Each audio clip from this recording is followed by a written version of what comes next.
Hey guys, welcome to 360 Scale podcast. And today we have Srdjan, and he is about to share his story on how he quit engineering and started doing marketing. Then we'll be covering community building aspect for e-commerce D2C brands, which includes like how to grow the actual community, how to make it engaging, how to make your product as a no-brainer to actually buy, and tons of different actionable steps to apply right here and right now. Welcome to 360 Scale, a podcast for A-level entrepreneurs looking to scale their business beyond 7 figures. Learn from those that have actually made it in the world of e-commerce with actionable steps you can apply right now. Hey man, welcome on 360 Scale podcast. Thanks for having me on the show. It's nice to be here. Perfect. Okay, so bring up your favorite quote for the listeners. Well, I knew the quote. I did have to look up who actually said it. I consider it more of a saying, and it's easier to ask for forgiveness than to get permission. I feel like that's been a theme and a narrative for us and for myself. Just going after it. And I had to look up who said it. I had no idea. It was Grace Murray Hopper, who was a U.S. Navy Rear Admiral. So it's easier to ask for forgiveness than to get permission. Just go for it, get it done. It's always easier than asking. Okay, so I read your LinkedIn. We had a chat back in the day, and I know that you have a perfect story for us to tell, to walk us through. Yeah, for sure. Told the story a couple times. I mean, it feels like every time I tell it, there's a couple more details that come to mind. So I grew up in an Eastern European household where education was really important and sports were sort of really important. And so both of those were a highlight and a focus for me growing up. And so I got into basketball really early on in my life, focused on academics, ended up going into engineering, in university. And it was during that time, actually even before university, I got exposed a little bit to call it communications technology in a sense. I think I took a course in high school that introduced me to web development, and at that time it was Dreamweaver and tools like Flash, etc. Got me into like animation, all this sort of computer type stuff, and I really fell in love with that sort of thing. But then ended up going to university for engineering and started my career off in that. It wasn't, I think when I graduated in 2010. We were still coming out of that financial crisis, so there weren't that many job opportunities, or at least ones that interested me. So I found a job in the manufacturing field, but I used my spare time really, or evenings, weekends, to start building a little bit of a blog. I'd heard about them in university, and I've been always looking for a way to get back into that website development field. And so I tinkered. I created a fitness blog just where I can share some of my passions around training and exercising with portable fitness equipment. Started building a YouTube channel on the side and just really tinkered with that for a few years. And, that is how I ended up meeting our now CEO, Dave. I had a couple of jump rope videos that did really well, during those early years, and he had launched the crossrope system at the same time. And the jump rope space was really small at the time, so it wasn't really hard to find each other. We just sort of connected, started chatting, working together. He was he's now former Navy pilot, so he was still stationed and focusing on that. I was working on my blog, but we were always exchanging ideas. And so,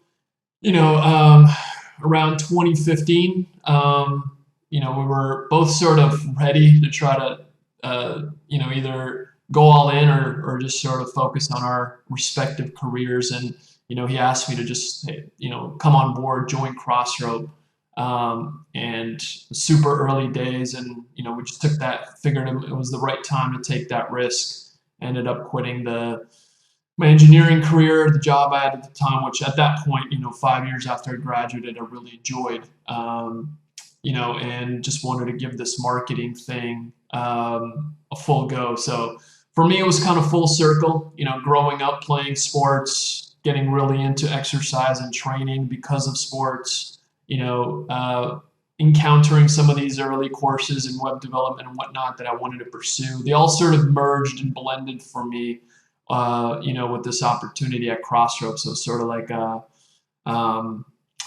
it was one of those things that I knew I could always go back to engineering if it didn't work out. And so it's been a pretty crazy and fun ride ever since. So that's sort of how the transition happened from, going in from an engineer into a full-fledged marketer. So give or take, it's like chasing the dream, right? It's just like going all in, leaving everything you basically were doing on the table and doing something that you really don't know. Yeah. And Yeah, I mean, for me, chasing the dream. Yeah. Yeah, one thing we always look at when we're making decisions, whether it's in life or in business or whatnot, just trying to think through the upside and downside, right? For me, taking this big leap at a young age and going for it had way more upside for me than it did downside. The downside is, I'm going to go find another engineering gig, not the end of the world. Upside is, hey, I'm going to explore something that I'm really passionate about, have an opportunity to work in a field that I really enjoy, and really have an opportunity to create something, and something meaningful and big that can impact a lot of lives, something I just didn't have an opportunity to do in the engineering field, at least with what I was doing. So for me, it was a little bit of a no-brainer, way more upside compared to downside. So sometimes these leaps sound crazy and intimidating and, like big steps, but ultimately, especially if you're young, you've just got a lot of more room to play with. And so for me, it was just an easy decision, and it ended up being one of the best decisions I've ever made in my life.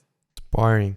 And which area of changing the game was the hardest one? I mean, like, at what stage you thought maybe I should go back, or, I never thought I should go back. It's been a fun ride. I mean, since day one, we've had our ups and downs and continue to have our ups and downs like every other startup in business. And so one thing I always, especially like when I'm recruiting, I'm bringing new people on the team and they're asking me, hey, what is it like at Crossroads? And one of the main things I always say, like, at least for me, it always feels like day one. Today feels the same as it did in 2015 when I first started. It's just now we're experiencing and solving different problems, larger problems. We're facing bigger challenges, different challenges, but the game is still the same. This is part of what I love about e-commerce and this whole direct-to-consumer movement. It's still pretty new, relatively speaking. The landscape is changing right underneath us, and it forces us to level up and take the challenge head on and figure out how to get through it. So to me, it's like, I've never really thought about going back. I mean, and I've fallen in love with e-commerce and in the direct-to-consumer space that, in the future, that's really where I see myself. I don't really see myself going back.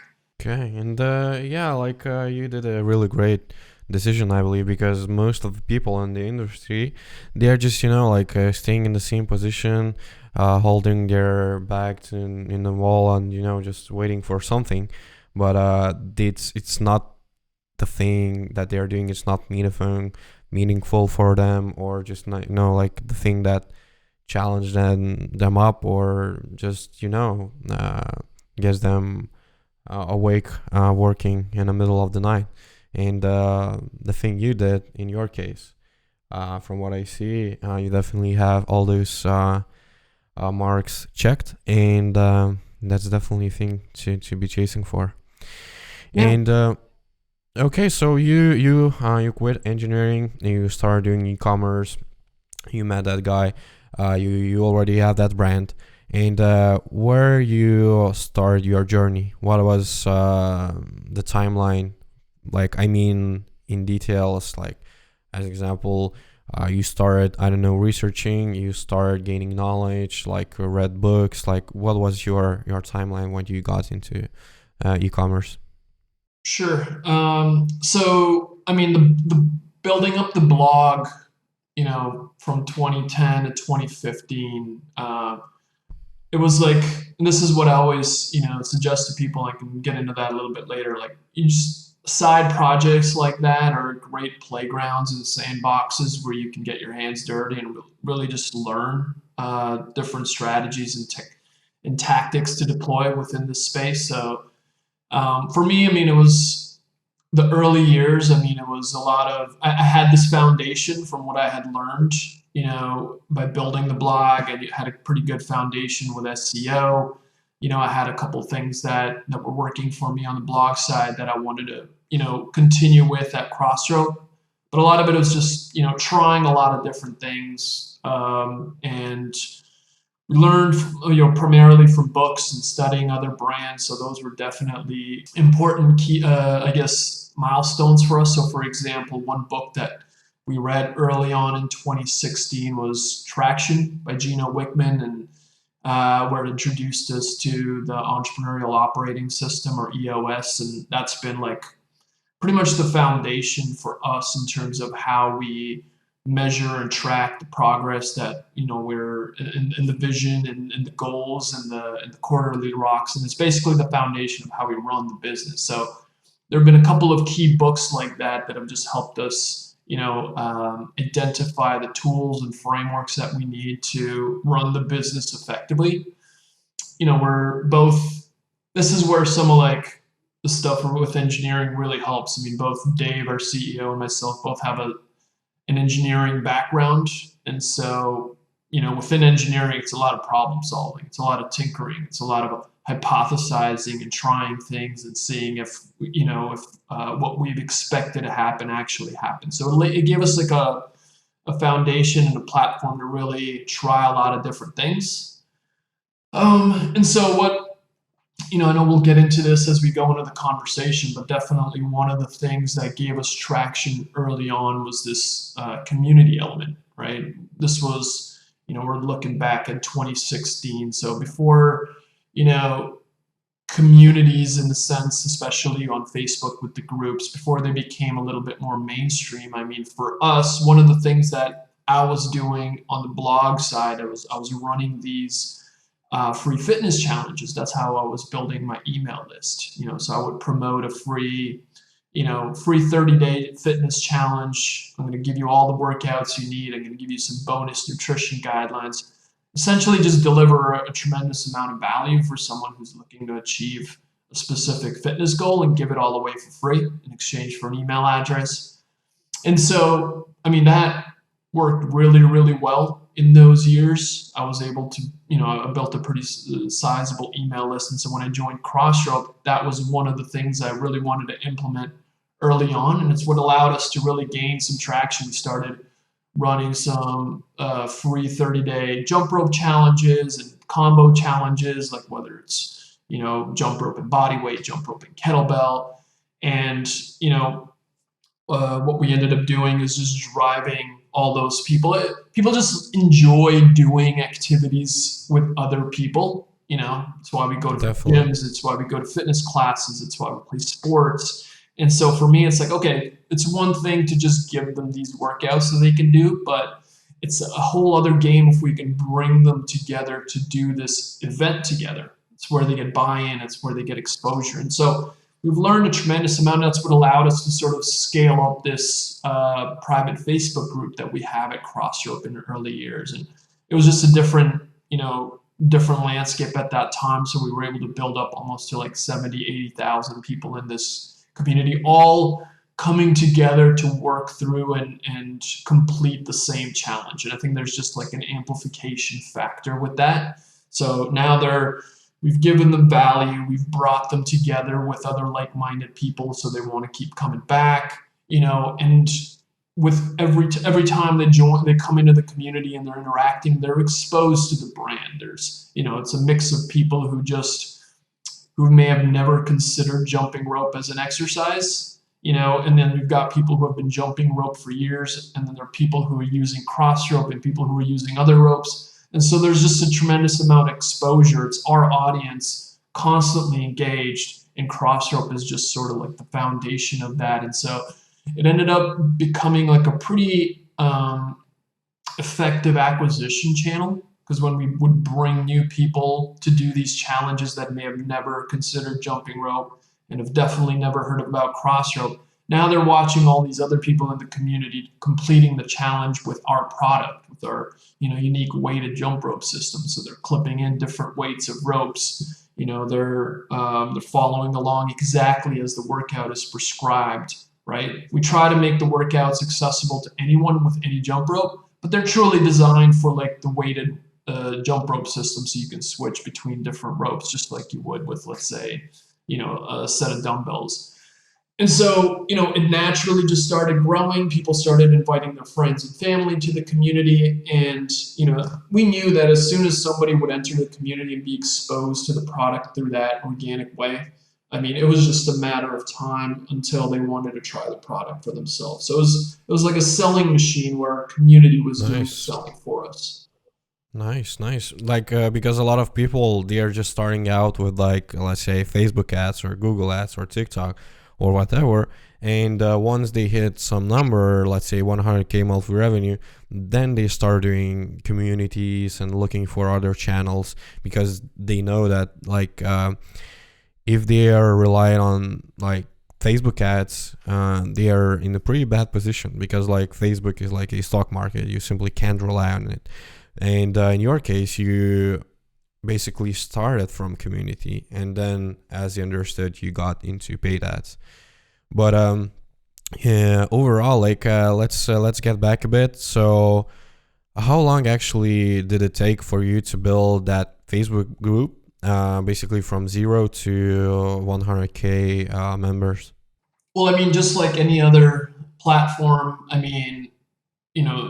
when there's a new feature that's available, something like a Facebook group, there's like that short window of opportunity where you can really scale something. So similar with, like, if you remember back to Facebook pages, right?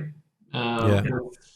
And you were able to build up a Facebook page, and you're able to post something, and it'll go to all your audiences, and suddenly, like, the organic reach got cut by like 90+%, right? And so similar things start happening as these features and sections of a platform start to mature. So it was the same thing with Facebook groups for us.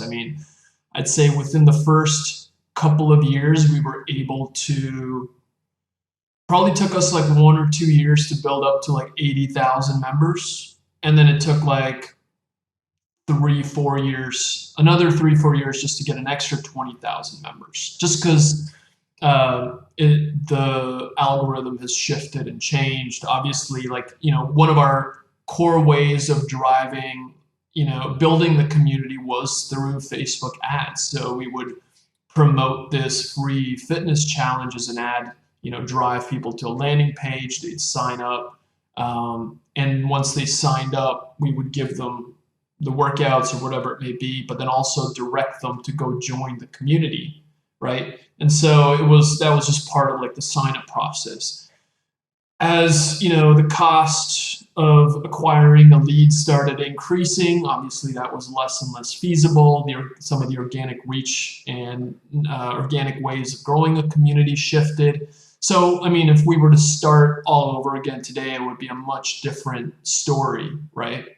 That's just from a growth standpoint. From a value standpoint, I still think the community is just as valuable today as it was for us, in 2015 and 2016 as we were growing. It's still bringing people together, and it's still, the brand gets a lot of impressions and really like quality impressions, because they're watching other customers use your product. And that's a tremendous amount of social proof, and builds a little bit of FOMO when you're doing a challenge, with a different jump rope, right? Or if you're not doing the challenge at all. So the value is still there, but the growth mechanisms, I think, would have to be approached in a different way. And I think that's why, it seems like more and more brands are using communities as VIP groups, so like customer only Facebook groups. Whereas for us,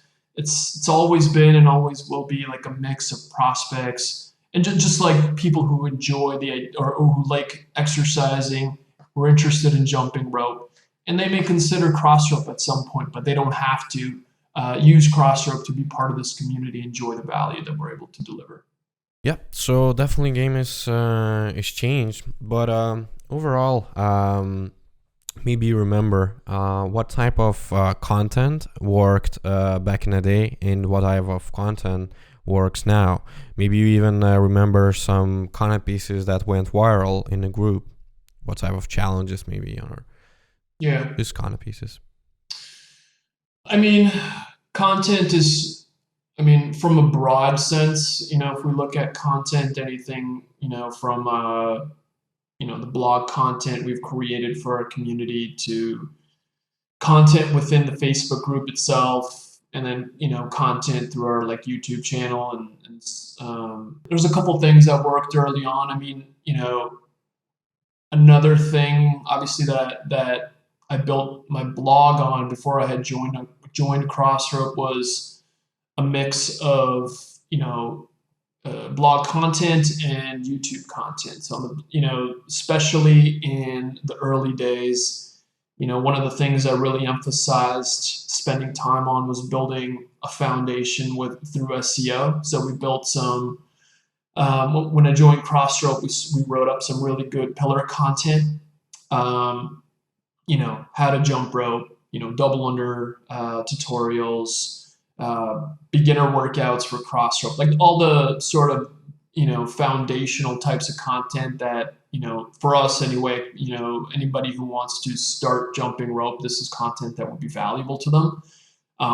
We wrote up that content. We were able to amplify it through the Facebook group, and we used within Facebook groups, we were able to provide some resources. So these doubled up as really good resources. Again, it's all about like, whenever we think about the community, it's all about how can we deliver the most value to the members there? Because we know the more value we can provide, the more they'll come, the more they'll engage, the more they'll invite others to join, et cetera, et cetera. So for us, the blog was a way to continue serving the community in that sense. And that ended up building a pretty good SEO foundation for us because those posts just ended up ranking really well and continue to do so, even as the landscape for those keywords has changed and become more competitive. Within the community itself, it boggles my mind sometimes by the volume of content shared by community members. Like I think we have one of the most engaged online communities. And I think this is where, the strategy of finding something that can unite people within your community and have them do something together. Because when people are doing the same, we got 30-day challenge, right? And so everybody's working on day one. Everybody's, one person shares their results. Now everybody is excited about showcasing, hey, here are my results, my results, my results. Here are my challenges. Oh, here's my video. And then by the end of it, you start getting these amazing stories and these amazing transformations and success stories that now, you take it and go full circle and funnel it back. And now you've got these amazing marketing assets that you can use to promote the brand, promote the form of exercise. And so I can't say if we had anything necessarily go viral. Typically, like when people share success stories and transformation stories, when people share like how they lost 70 pounds or how they were able to finally start, exercising again, or how they, were able to rehab from a knee injury with this tool, or how they were able to, find something that they were able to do with their loved ones. A lot of people would jump rope with their partners or their family. So it's like all these different stories, and whenever those are shared, that those just get a tremendous amount of engagement, thousands of likes and comments from other members of the community. And so that's super inspiring and motivating for those, who are just behind the scenes, right? Like any community, you're going to have a large subset of lurkers and a small percentage of engagers, right? And so what people tend to forget sometimes is that, you know, the lurkers are still going to be your customers, even if they're not engaging or participating. Like, I'm sure we're all part of communities that all we're there is to just consume the what's in the community. We don't necessarily participate. But when you have a strong, engaged, even if it's a small subset of users, those can have a tremendous impact and influence on those who are just lurking, right? So when one individual shares a transformation story, you know, that can influence tens of thousands of people who may have seen that and not even engaged with it, right? And so for us, it's like we think a lot about how do we create events and opportunities for members to be able to share this kind of information and be able to share. So when we create a challenge that's designed to achieve a particular goal, how do we incentivize those engagers and participants to share their results? Because we know if they do, small subset will engage and it'll get some traction, but a much larger group's going to see the impact of that. So you were doing like those challenges at the first start by your own, like basically you were just setting, you know, the goal you want to achieve in your own group, basically posting out like a challenge, and then people just start doing things, right? Exactly. Yeah. I mean, it's, you know, obviously for fitness, one of the most popular goals is to lose weight, right? It's not a secret. So, you know, we started incentivizing people with whether it was cash prizes or other types of prizes. Submit your before photo, submit your after photo, you know, trying to incentivize them with giveaways and stuff to just continue doing it. Because we all know the best workout is the one that you keep doing, right? So Right. Most forms of exercise will help you achieve some level of success. Yes, some are more effective than others. Jumping rope, I mean, just happens to be one of the most effective and efficient forms of exercise. So we knew if we can just keep participants engaged and active, and part of that is just having a large community where they see others doing it and staying motivated and staying accountable, you know, the more likely it is for them to actually achieve that goal, right? So the strategy is pretty straightforward and can be replicated amongst many different, you know, things. Like imagine if you're running like an SEO agency, I don't know, and you have, you know, you want to run a challenge where it's like, hey, let's try to see if we can rank this keyword or choose a keyword and rank it in the top page, whatever it might be, right? You bring in a lot of people to do this challenge together. They're sharing their own strategies and tactics. And then there's going to be a subset there who achieved this, right? They achieved certain results. Hey, here's what I did. Check it out. I got my article to rank in the top 3. You know, obviously everybody who's participating in that same challenge is going to want to engage and congratulate them, and you know, and a number of them are going to be inspired from, you know, even if they hadn't participated, they're going to be inspired to try it themselves. They're going to be that post is going to influence them, to inspire them and motivate them to try it themselves. So it can work in a lot of different ways. It's just, you know, it's from a psychology standpoint, you know, there are just a lot of little factors and nuggets there that can work across a wide spectrum of, I guess, you know, events, right? So an event being like a fitness challenge or any type of challenge. So for me, I mean, it's you can take this overall strategy and you can unpack it and figure out a way to make it work for whatever it is you're doing. Ultimately, how can you bring people together to accomplish either this, you know, to work on the same challenge, to work on the same goal, and give them a place where they can come together and talk to each other and share their challenges, share their results. And I feel that's like underlying part of that builds the community, the foundation of the community. It's those interactions amongst members. And so we still to this day continue to run these challenges. Like, even though we're not acquiring, you know, or growing the community, we're not really focused on community growth anymore. Like, going from 100,000 members to 200,000 would be great, but I don't think that incremental growth, would serve us in the same way it did before. Right now, it's really just the continued idea of thinking about value. How do we give, how do we make the community valuable for members? And for us, that's just content, right? And obviously we've adapted and we've changed. Back in the day, we used to do all our workouts in PDFs, right? So I would prepare like 30-page PDF document with 30 days of workouts.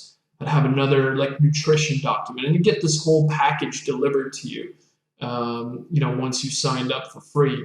Now we built an app, so a lot of that can be consumed through the app. So now the community serves sort of like an exposure, a place where we can expose people to our app. So now they join the challenge, they go download the app, they see the ropes, whether they choose to, upgrade to the premium version of the app, whether they choose to purchase the ropes.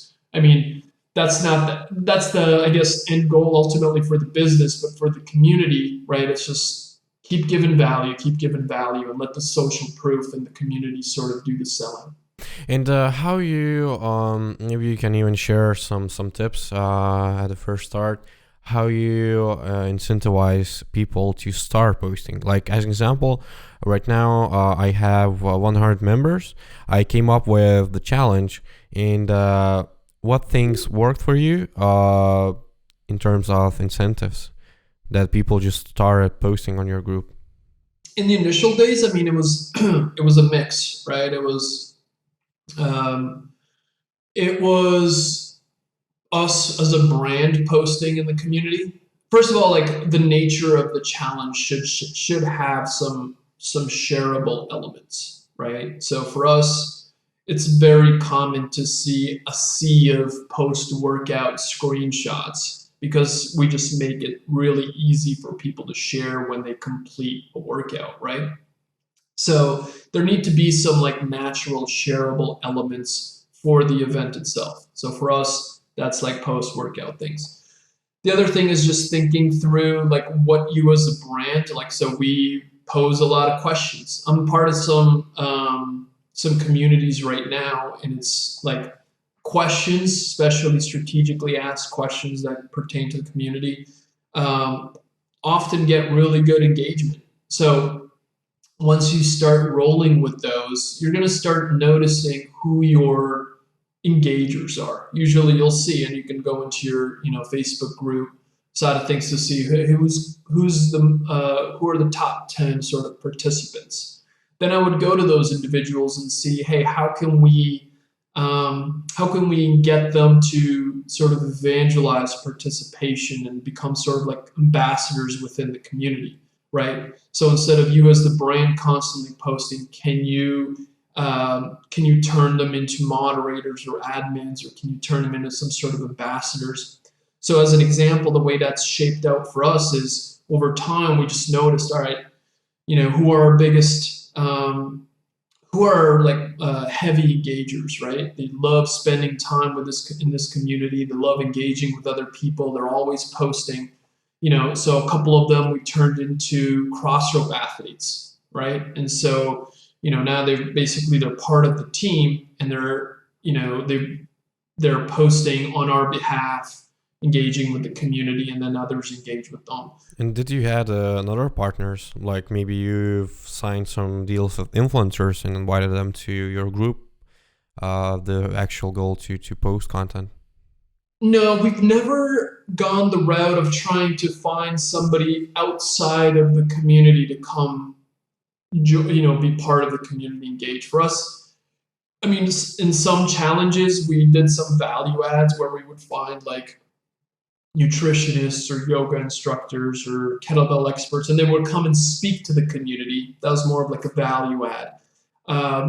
But to turn somebody into like an ambassador within the community, to me, it's always felt like that individual already needs to be sort of have their roots within the community organically. And so that's why we're looking at finding people who are already heavily participating and engaging, right? And then turning them into crossrope athletes where they're doing live workouts for individuals, answering questions, etc. We're turning some of them into moderators. Obviously, as the community has grown, so has the need for a higher or more robust level of moderation. So how do we, we've got a couple of members or a handful of members that have just been long-standing participants, and ask them, hey, would you guys be interested in monitoring the community for us? And then we're always giving them swag, and we're giving them, free gear and product, and just, as a thanks. For a lot of these people, they would have been part of the community anyway. This gives them a little bit of more accountability and responsibility and level of respect and responsibility within the community to try to make sure it maintains, place of value, and we're removing people who are there for the wrong reasons, et cetera, et cetera. And so to me, it's a strat, just sort of like put a bow on it. It's like part of it is just if you're starting a brand new community, right? Think of events that have shareable elements, because that's just going to make it a lot easier for people to share. Figure out what you as the owner of the community can do, what types of posts can you run, kind of questions can you ask to try to elicit some participation. Once you start to get the ball rolling, identify who your top participants are and figure out ways how you can turn them into ambassadors. Like, how can you incentivize them? Maybe it's with free product, maybe it's paid, maybe there are other incentives that you can use. Like, hey, would you be interested in posting within our community? Now you've got other community members. I don't know if you know the story of Reddit, but it was funny enough a very similar story, right? Like they started by they created fake accounts and then just started posting and made it feel like, and they almost faked it, right? They did fake it. They faked the community until that some actual organic members latched on and then just took its own shape. So it's a very similar thing here, although less of faking. It's like, how can you as the owner start the ball rolling, find those who are participating and help and get them, incentivize them to help you continue pushing the ball until you've got some good momentum and others are participating. And so that's how I would approach it. I'm sure there are all sorts of other tactics you can use. But in terms of organically growing a community, that's what worked for us. And that's what I'm seeing now in some of the communities that I'm participating in. And when your ball is rolling, basically, how you actually set the temperature of the room, how you set that, some kind of guidelines, overall language of the group, and overall the vibe and everything, how you were doing that back in the day. The community will we'll go through different phases based on size. So early on, you've got your diehard fans and you've got your people inside the group, and they'll ultimately drive the temperature of the community. You'll do what you can to sort of guide it in the right direction. You're going to set the right policies and the right rules and guidelines in place. All that is much more robust within the Facebook platform now than what it was when there were no rules. You kind of had to set them yourself. And as the community grows and goes through these different phases, it just becomes more and more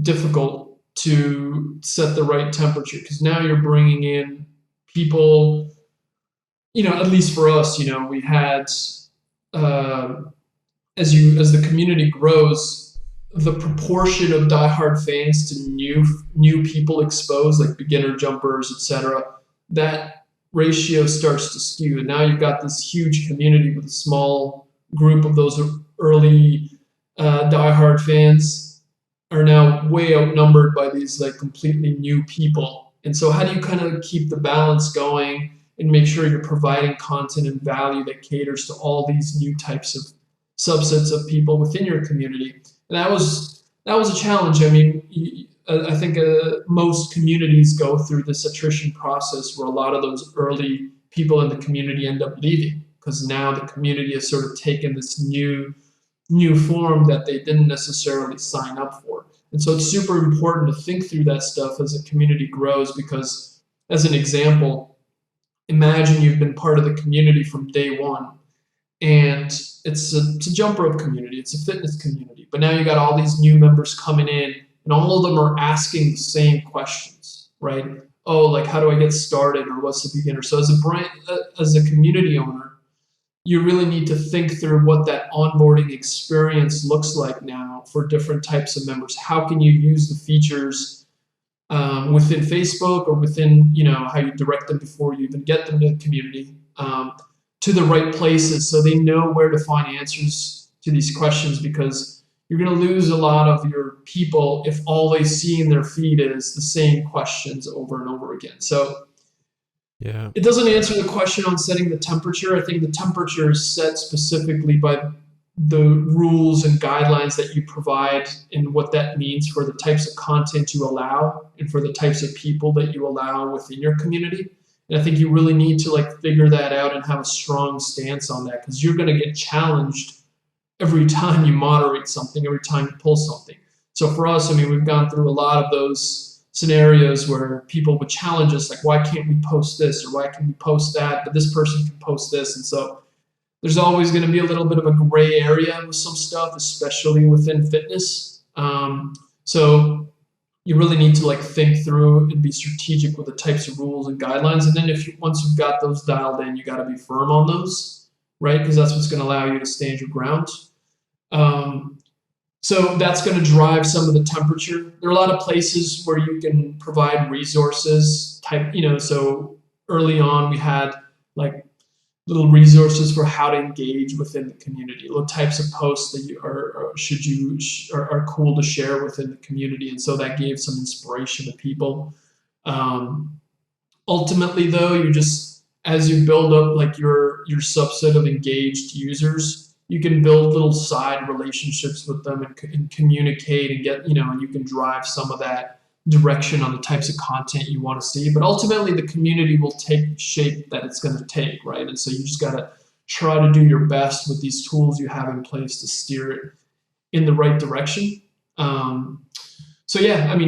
ultimately, it's a hard game. I don't know, I remember hearing this story, I think it was the New York's magazine, or I could be butchering what the source was, but they had their own Facebook group, for all these recipes that they were sharing. But it got so out of hand that they ended up abandoning an 80,000 person or member community or Facebook group, and then just said, listen, we're disconnecting this from the brand just because we can't handle it anymore. Yeah, that's gotten bad. out of That's bad. hand. Yeah, but at the end of the day, the community's goal, in my point of view, is just to get the feedback, get the content to use for your advertising, and most importantly, scale on revenues. So I believe we already covered, how to get a feedback, how to get the content. That's already in place, but how you actually pull the trigger and use your community as a revenue driver. I wouldn't say there's a specific strategy. It goes back to what I was saying, is the community becomes an acquisition channel just through the means of social proof and and FOMO, right? So imagine, Istis, you're joining this jump rope challenge, right? And you're looking to get in shape. You want to participate in this. It sounds appealing. You haven't tried jumping rope before, but you can get you've got a cheap plastic PVC rope in your closet that you remember. It's okay, I can just use that. Now you're a couple days in, and you do day one and you do day two, and you're in the community sharing your results, but you're watching hundreds of other people doing the challenge with the prescribed weights, right? Imagine the challenge said, hey, use 50-pound dumbbells and then 60-pound dumbbells, but all you have is a set of 10-pound dumbbells, right? There's going to be a little bit of a guilt factor. There's going to be a little bit of a FOMO factor, as in, I'm doing this, but I'm not doing it as prescribed. And so there's a natural pull there for you to start thinking about getting a set of 50 and 60-pound dumbbells because you want to do the challenge in the way that it's prescribed. So it's in the same way it works for us. It's people are doing the challenge, and I'd rather have them do it with any rope than not do it at all. So for us, I mean, we've designed the challenges where, hey, listen, if you don't have all the prescribed weights, it's fine.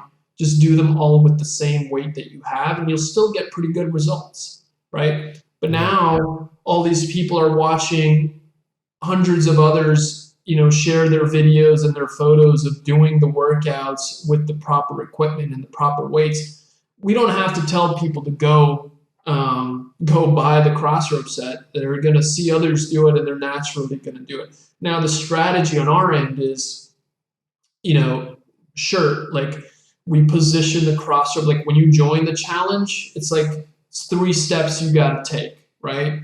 Step 1, download the workouts or download the app, right? Like what you signed up for, here it is, right? Step 2, join the community. There's going to be thousands of other people doing this challenge with you, right? You can share results, you can ask questions, you can share your challenges. It's a great place to stay motivated, inspired, and accountable, right? It's not easy to get through this challenge from all the way through, but this community will support you and help you get through it. And step 3, you can do this challenge with any rope, but if you want to get the best results possible, we've designed this challenge to be done with the crossrope system. This is why it's important to have different weights that you can change, right? And so we educate them around that. And you know what? Just for signing up and participating in this challenge, we're going to give you, $20 off our crossrope set, and that offer is good all the way through this challenge whenever, you're ready. Now we've primed them for that. There's no hard pushing. If you want to do the challenge the right way and you want to get the best results possible, here's the tool that you need to do it. Here's the tool that everyone else is using, and here's a discount to make that decision easy for you. There's also a 60-day money-back guarantee, so you can actually do the challenge completely with the crossrope set. And if you don't love it, if you don't get the results that you want, we'll take it back in any condition. So we try to set it up in a way it's almost like a no-brainer, right? That doesn't actually, mean everybody. that's the thing I wanted to say. I believe it should be a no-brainer. Yeah. And it happens to be a no-brainer. Yeah, and so now you've got this incentive to try it. You've got this way of doing it risk-free. And now every single day you're watching hundreds of others using the exact same product. There's just a natural pull there. And that's when I said earlier, it turns into a sales machine. It's like we don't have to keep pushing and promoting it within the community. People just will watch and want to do the challenge the right way. And, that ended up working out really well for us. So, again, it goes back to value. We give the value up front, right? At the end of the day, all we care about is you trying this challenge with whatever equipment you have, getting the results. You're going to associate those positive results with us, with our community. And at some point, you may want to try the product and we'll be there. Okay, so let's summarize, but let's make it practical. So imagine right now you have the skincare brand, and in 2021, of course. And the brand is basically from zero, and one of your strategies is just to build up the community on Facebook. Can you give us a timeline of how you would handle that part? I'm not too familiar with the skincare ecosystem, but I would assume, everybody who's purchasing skincare products cares about, the health and look of their skin, right? So I would think about what is it ultimately that my customers would want? Healthy skin, right? And so I would create some sort of, maybe a challenge isn't the right outlet for this, but it could be some sort of 7-day, 14-day, 21-day routine, right? Or 21 days to healthy skin, right? I'm going to create and I'm going to think through what can I provide my audience over a 21-day period that'll ultimately help them get better skin, right? Whether it's diet related, I don't know. I'd have to do I would assume I would know what those parts are, and my product has a natural fit within that. Ultimately, if there's something I can do, I can create where each day they have to do something. that's how I would build it. Once I have that, create a landing page, and really start. I would put aside some money for it and start driving and trying to acquire leads. Obviously, some of it can be paid, some of it can be organic. It would just be a call to action. Hey, we're running a 21-day to healthy skin challenge, let's just call it, right? Each day you're going to get a new routine that you can follow with a lot of value. We're going to bring in some experts where they're going to share some of their best, skincare tips. You're going to get a little bit of a nutrition pack from, maybe I'll partner with another skincare or a nutritionist or something that wants to be exposed to this as well. Just think of a package that just provides an ultimate, or provides a lot of value for this end customer. Promote that, put some money behind it, start bringing in people. Once they sign up, immediately provide some value, give them what they signed up for. Sometimes it makes sense to spread it out. So even when we did our workouts, we didn't give you all the workouts all at once, right? We want them to always keep waiting for something that's next, right? You don't just give them everything up front, spread it out, right? So maybe that's each day you get that new routine. Once they sign up, obviously I would give them the first bit. I would direct them to the Facebook group and say, hey, this is where we're going to be, sharing more tips. This is where the experts are going to come. Give them a reason to go join in there, right? Here's the types of things you can expect in the community. And then, hey, as part of this routine, we're going to be using so-and-so product or products if you're mixing in a couple others.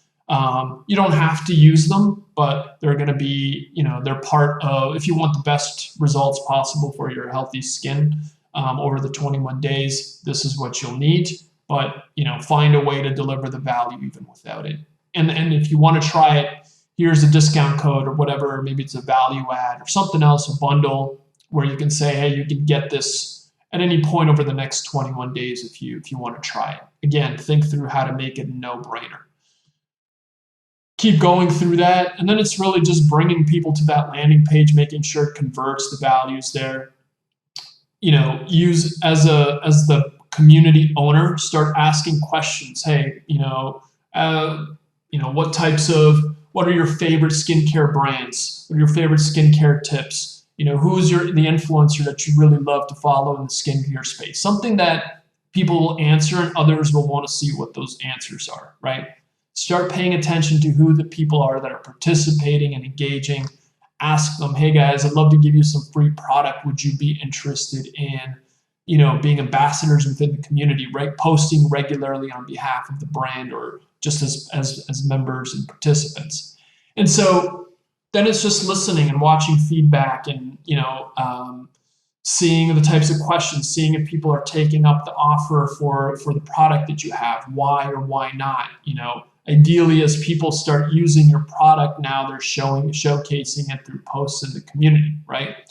Maybe I would go into my Shopify backend and see, okay, who are all the people that purchased the product through this offer or by joining this challenge? I'm going to contact them directly to thank them and see if there's anything I can offer them in exchange for sharing some of their routines with the product inside the community, right? Now they're sharing posts within the community, talking about the product, how it fits into this 21-day healthy skin challenge, and then watch how others participate. And so it's a lot of figuring it out, and a little bit of going guerrilla on some of these tactics. But that's what you got to do early on if you want to really build up. Another thing I would do, and something that we did early on, figure out how to embed a referral program up front. So what we would do is so imagine part of the offer, part of the reason for joining the challenge is there's a massive giveaway. One participant or 10 lucky participants are going to win a $500, healthy skin package where you sort of combine whatever. So now when they join the challenge, you basically say, hey, just for joining, you've got, you won yourself a couple extra entries into this giveaway. If you invite your friends to join this healthy skin challenge with us, you'll get bonus entries. Typical viral, referral program type stuff. You do something, you get extra points. We always did this, and it really was a great way to amplify the number of people, because if I joined a 21-day healthy skin challenge, I've got friends that I know that probably want healthy skin as well, and so you use the tools at hand to say, hey, make it easy for them to just invite those members. Now they come in, so there's this like viral effect, and you're bringing in more and more and more members. And so maybe with every lead that you acquire through Facebook, they might invite 2 or 3 friends. So you got to run the numbers, you got to think through, but that's another way to like really amplify those who are excited about this event. So I'd have to do a little bit more research, but just off the top of my head, those are some of the rough things I would look at implementing. And then just like listen, pay attention, engage, be part of the community, ask questions, DM people within the community, send them emails, use free product to your advantage, figure out, how you can deliver the maximum possible value to them, right? And let the selling sort of come second. Man, those 5 minutes alone, it's a huge value bump. But the only thing actually that would keep me awake at night in this timeline is how to actually gain members. So maybe you have some more bits on how to actually maybe run ads, maybe post organic content on LinkedIn or other social media, and how to actually gain them. Yeah, I mean that's the hard work, right? It really depends on your starting point, right? If the easy place to start, I mean, if you've got a budget, obviously, figure out what you're willing to pay for a lead, and then run some tests, run some ads, and see, okay, if I'm going to bring in 100 people, 60 cents a lead, et cetera, et cetera. How are those people participating, et cetera? So, I mean, if I'm starting with some sort of social presence, then I would go to my social media accounts and drive some traffic. If I'm starting from like scratch, I don't know. I think the community may be a little bit of too early of a play. Like at that point, I need to build a little bit of a social presence. I need to build some credibility, try to build a little bit of a followership. The typical things you would do if you're just starting from scratch, right? Reach out, find your audience. Where are they, right? Speak to them, bring them to your list organically. Ultimately, when you have a little bit of a followership, if you got a little bit of an email list, you've got some subscribers and some followers on social media, where your audiences like to be, right? That then is a good bit of a foundation and platform to do something like this type of challenge and community. I would so we had a little bit of that before we ever launched our first challenge, right? We had an email list already. We had a social presence. So that gave it a really nice kickstart. Anytime we launched a new challenge, now we'd send an email to a few thousand people, and a lot of them would join. And so that just creates a lot of momentum up front. If you're just starting from scratch, it's going to be a little bit harder. I would probably wait until I have a little bit of a foundation. You'll know what your audience wants, so you'll be able to craft a better challenge, right? But ultimately, you can always test and tinker, right? There's nothing wrong with that. And you can go to Facebook ads. If it's more organic, then you can just go guerrilla and start finding the right audience members on who would want to participate in different. Go to other Facebook groups, right? Go to find people on Instagram where they're hanging out. Go to Reddit forums. Some of these are a little bit more tricky than others, but make a list of where are all the places that your audience likes to hang out, and you'll come up with a list of ways to engage with them. Okay. And are you still running ads for CrossSoap for the community? On and off. And what is the cost per member price these days comparing to, let's say, back in the day when you just started out? It fluctuates like everything else, but I mean, man, back in 2016 or so, we could probably acquire a new lead for like 20 cents. And even as of last year, at times it was up to $2 or $3. So it's definitely the landscape has changed, which is, going back to what we were talking about earlier. I mean, it's not the same strategies for scaling the community would be very different. But ultimately, I'll say, like, the size of the community is, as always, is less relevant than the quality of the community. You want to make sure you're bringing in the right people, the right audience who ultimately can become customers for your brand, right? And Definitely. and it doesn't always have to be through prospects, right? Maybe another really good strategy is to just invite your customers first, right? And then slowly evolve it into now you've got a little bit of a foundation, right? So that's another way. If you've got a few hundred or a few thousand customers and you build a community around them, now that gives you a little bit of a platform to do something like a challenge or event. Makes sense. Makes sense. Okay, so look, let's wrap up everything. And right now, I just have a few more questions for you. And actually, I've read your article on LinkedIn, and on which you wrote about 40 free books that every chief marketing officer should read. So maybe you can outline like top three of all the list that in your thinking every marketing manager, chief marketing officer, or just a simple guy in digital marketing should read. It's always a hard question since the first time I'm asked what are the top. I think it's always the question, my comeback question. It's like, well, what are you trying to learn? So I think, Marketing. yeah, the reason I was asking because I'm a big fan of just-in-time learning. So, I try to really lean on books at times when I know I can apply the material as soon as possible. So, if I was on a mission to improve my customer experience, right, I would go and read, Superfans by Pat Flynn. A lot of great little nuggets and ideas. I would read How to Never Lose a Customer Again, right? Lots of great strategies for how you can think through your post-purchase and really apply it right away. If I had to just pick a few for a marketer, I would go with This Is Marketing. I would go with Influence. I would go with Story Brand. Those are some of my favorites anyway. Nice pick. And what tip you would give for 20 years old you, basically? I feel like I took my own advice, and that would just be like, just go for it.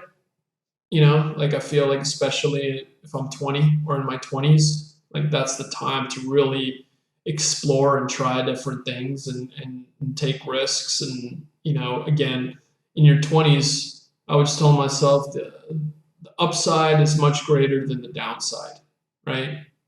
The worst case scenario is not that bad. So I think for anyone who's in their 20s, I mean, and they're fearful of certain decisions, right?